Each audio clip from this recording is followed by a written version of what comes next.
Howdy hackers, and welcome to another episode of FairLight TV. The environment is quite different from what you're normally used to, but this is Bonarpssjön outside of Bonarp, outside of Ljungbyhed, which is the kind of a suburb to Klippan, which is the neighboring village to Kvidinge, where we had Pågadata.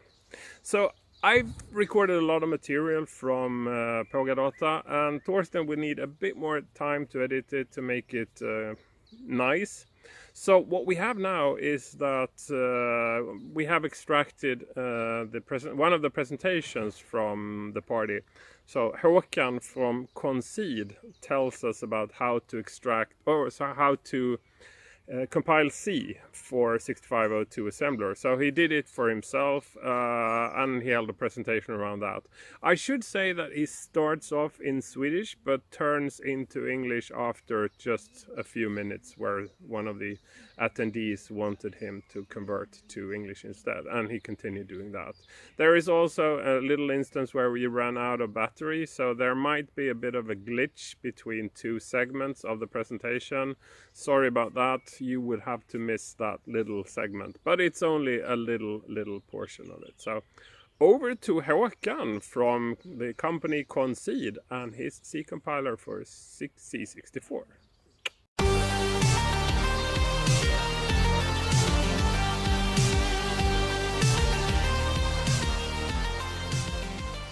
I figured out that the best way to do it, the easiest way, was to first generate the assembly code and then converting the assembly code to machine code, because that makes it a little bit easier to do the debugging.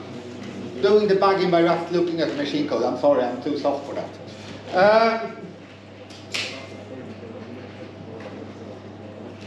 And that was pretty simple. You remember that I had this condition that the code must not necessarily be efficient. That made it pretty simple. Because I just needed this parsing tree, I needed to have some method. I had a compile method. If I call the compile method on an if statement, it should generate all the assembly code for the if statement. I'll get back. And I had a calc where I said, could tell an expression, give me calculate this expression and give me back a word. That is, give me a memory location where I can find the result of the expression. I had a calc A that I could call an expression and say, do the calculation for this expression and return the result in the accumulator, in the 8-bit accumulator. And I had another that's called bFalse. That is branch, generate code that branch if this expression is false. It turned out that I had more need for a branch false than a branch true. And so on. Now let's see, so if you do this. So when I did this if statement, for generating compile code for the if statement, was just this. I called this expression and said, if this expression is false, jump to a false label. That's the up there. And then generate the code for the true statement. Jump to the end and generate the code for the false statement. This was all that was needed when generating the code for the if statement. Yeah. And then this equal statement, or a compare statement. There I said just generate code for the left side and store that in the accumulator.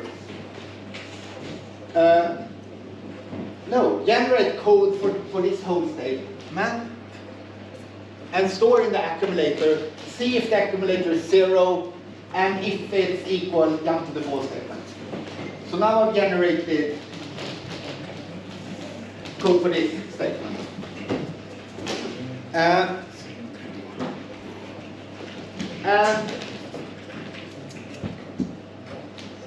this is for the compare for this equal statement. And then I said load the accumulator with the content of the A variable.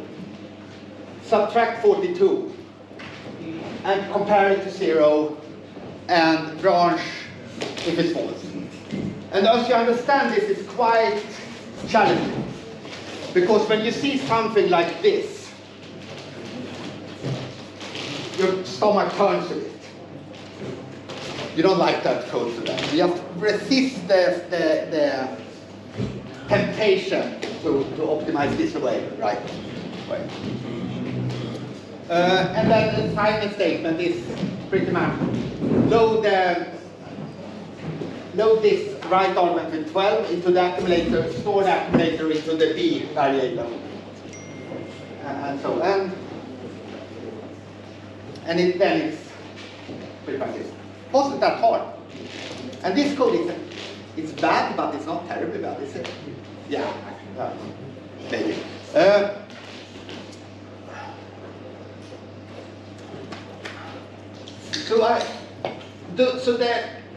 These were kind of statement I had in parsing tree. I had a function call statement, I had if statement, for statement, while, assignment, add, and all of that. So I built all of them, generated machine language for them, and yeah, it really wasn't that bad. Of course, there were some things it's a bit complicated. If you want to add a 0.5 to a pointer, you have to figure out the size of the pointer and then multiply 5 by the size of the pointer and do that. So there some of these things, but really not that bad. So I got most of the language to work. And then I could start the fun part, to do the optimizing. And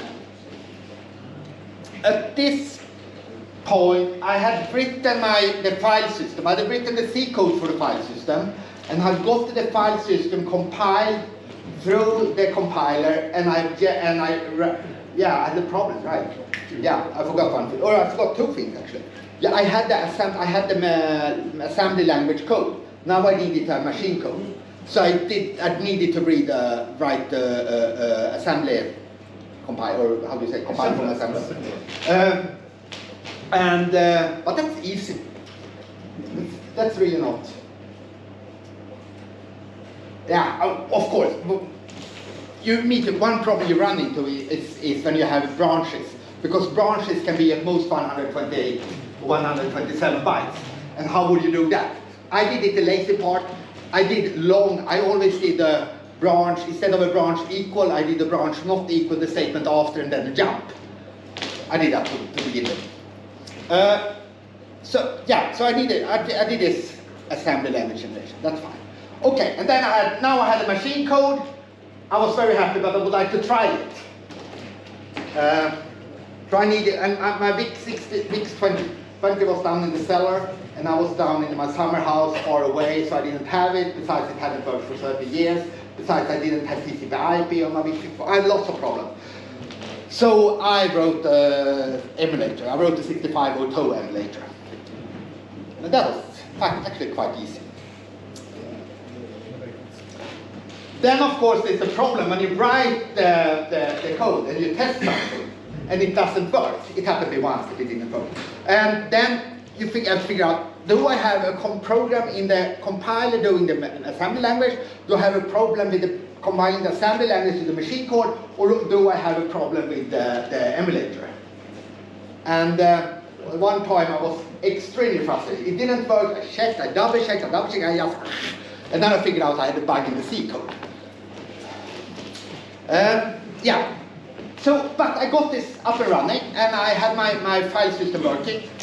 A bit theoretical. Time for a little practical demonstration. Is there anyone needing coffee or coke or something? Oh. Can you see this? Oh. How do I do that?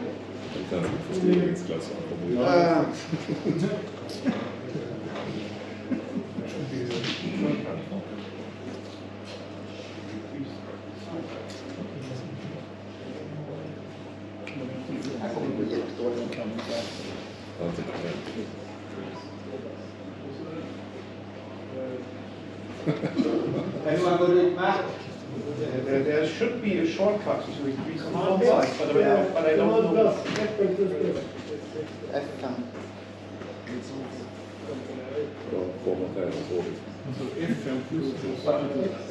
Command. Välkommen space. Command plus. Fornminne. Va? Fornminne. Lite mer. Ja. Probably. Det är okej. Ja, men det tar mindre då. Du trycker 7, 8, 10, 15, I need to change my. byta front till Ring. Jo,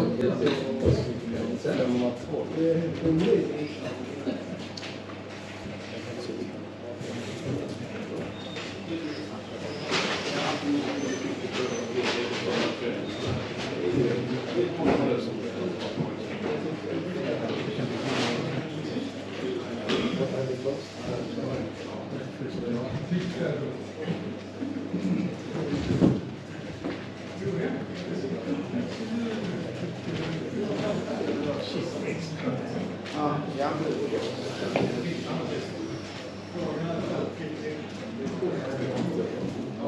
Is it too? Should I try to make it fat? Yeah.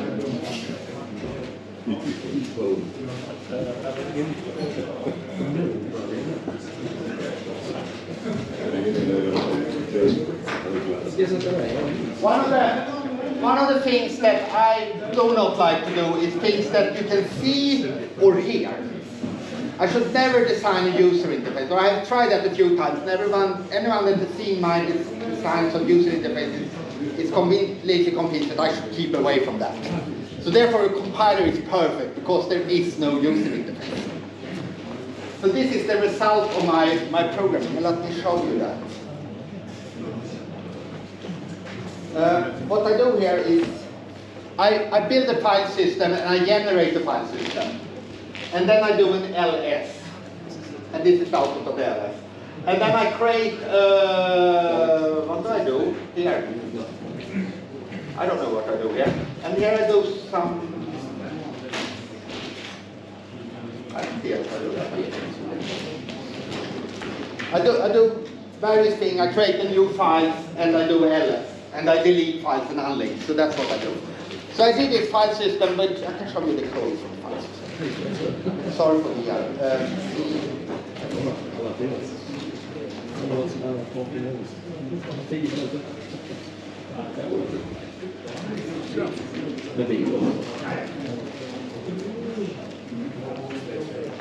So this is kind of my base.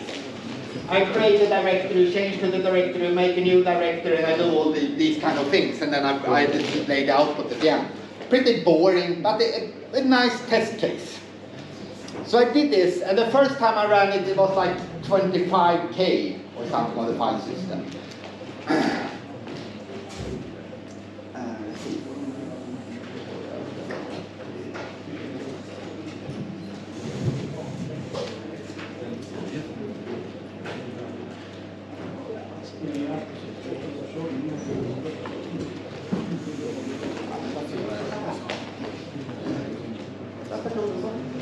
Ah.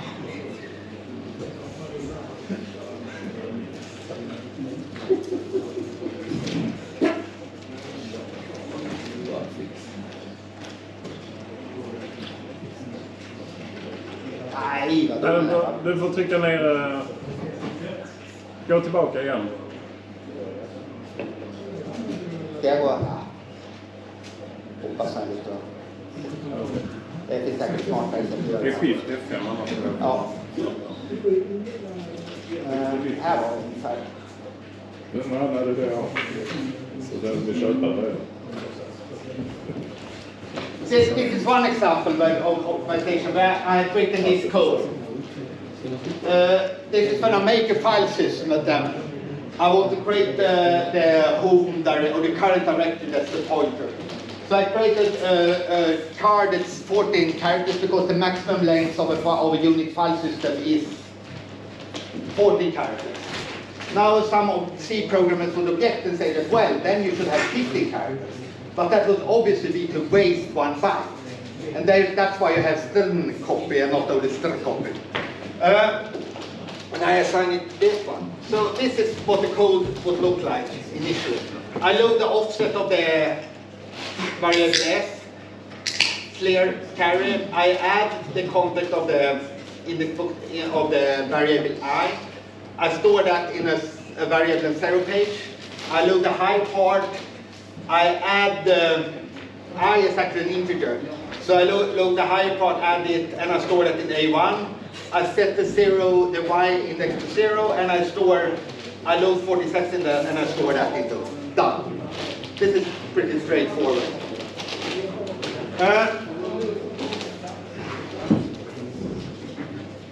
But really, this one is a constant.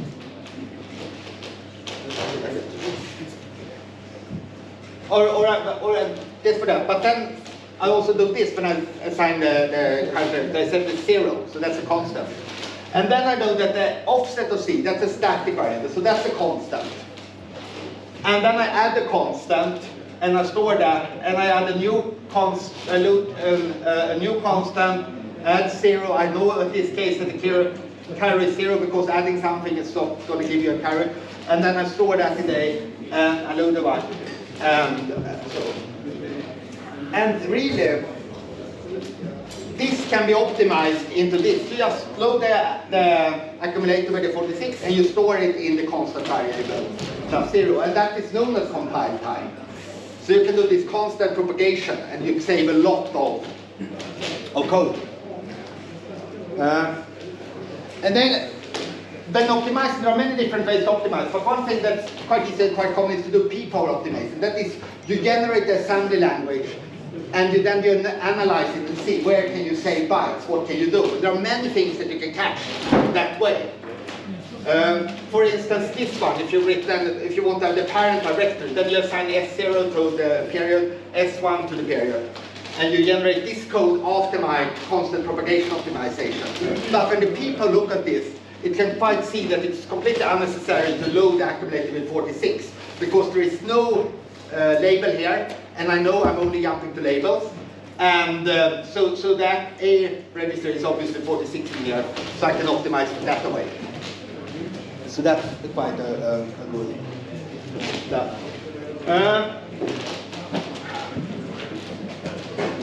And this is another example of people optimization, where I slow the Y register with 0, I load the A register with 0, and I store the A register into this.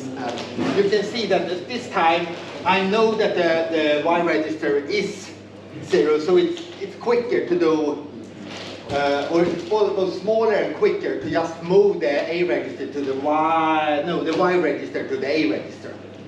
So whenever I load something with a constant, I look at the register and see, is there any register that I know of that I can use instead of loading it immediately?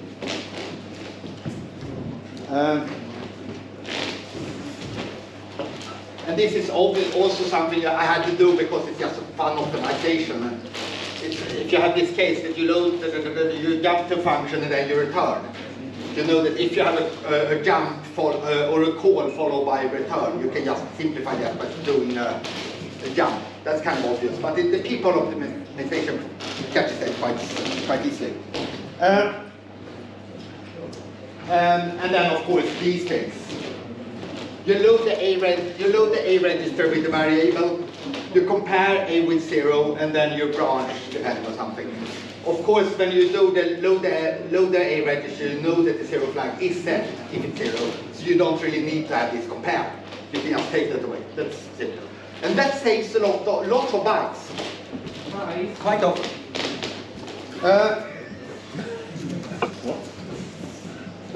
Did I do here?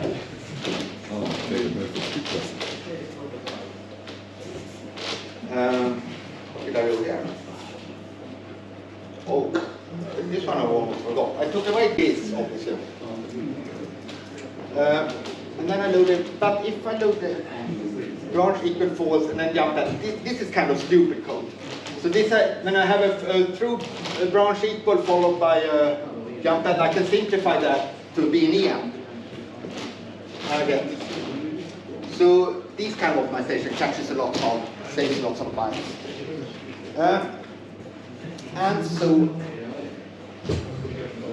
And then obviously, you have, of course, if you have multiplication by a constant, you have to change multiply by 2. I mean, doing multiplication 6502 is terrible. Doing division is even worse. So obviously all of those times when you have multiply by 2, you convert it into an ASL. And in this case, you see that you do it in the memory. Sorry, in this case, you do it in memory, so you can just do it as ASLB. Very simple. And then, of course, shifting. That's quite complicated when you do the shift. When you do a file system, you quite often need to shift by 8 and something like that. And you know, when you do a shift by 8, you just really use the next byte instead of doing the shift by 8. So this is, instead of loading W into 2 times, and doing lots of complex, you realize, wow, this is just that I want to load a high word of the W, and you load that and you store it. And these things, but these are really fun things, because you start in the morning, you test, does it work? Yes, it works, my file system works. You look at the assembly code, and you get very frustrated by something that you see, this is not very efficient. And you figure out, how can I make the compiler understand that and do it in a better way? And you see that in the beginning of the morning, it is 20,342 bytes. And you do this little thing, and it is 20,341. That's bad.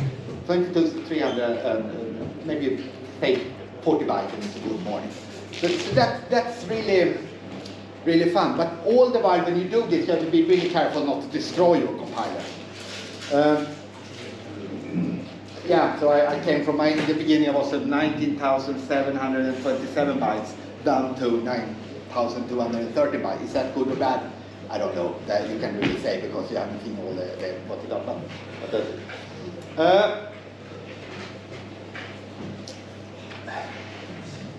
But that was fun. One of the, I don't know, how long should I talk?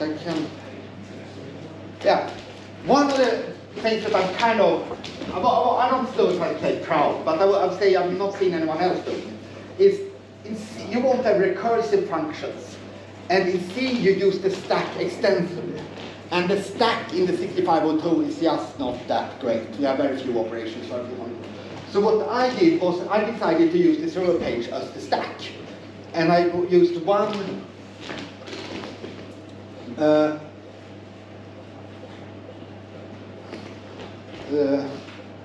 I use one index register in the 0 page as the stack pointer.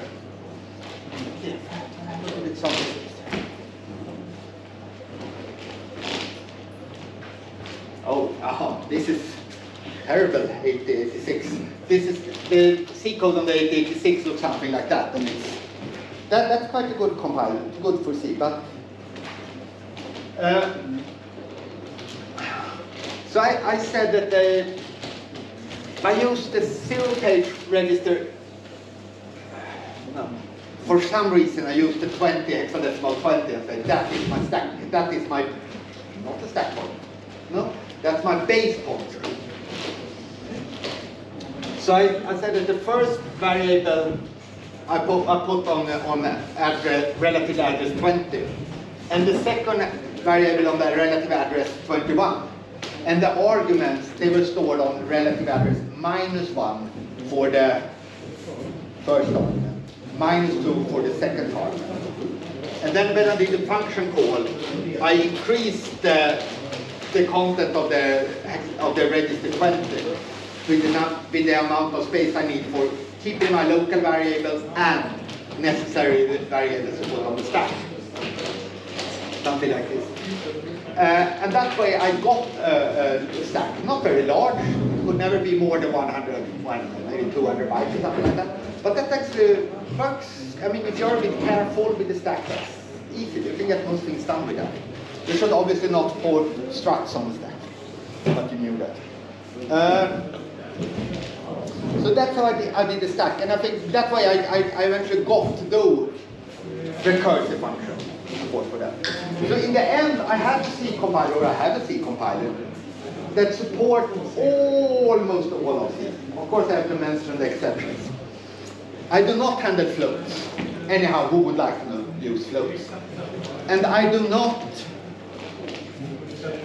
little bit bad, I do not support 32-bit integers.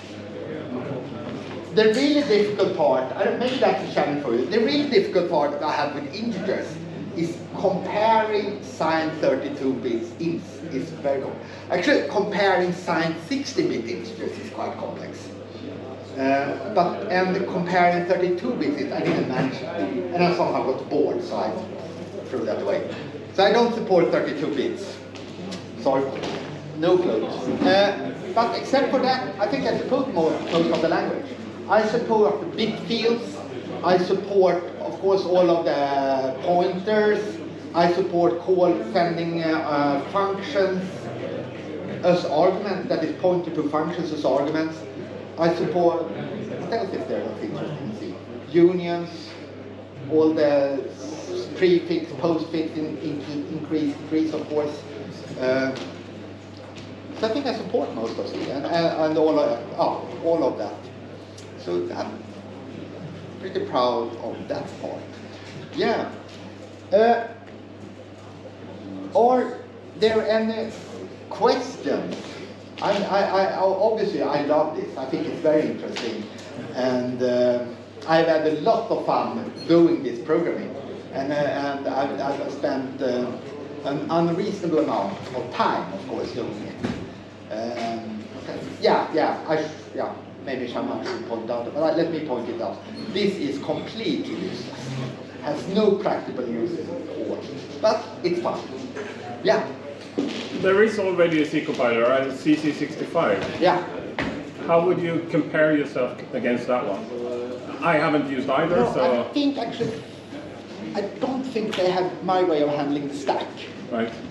So if you want to implement a file system, do this kind of Unix programming that you find in the kernel and enrich it, I think my compiler is quite good. If you don't want to move sprites around and really optimize the way you use registers, I think other compilers might be better, but I think I compare reasonably well.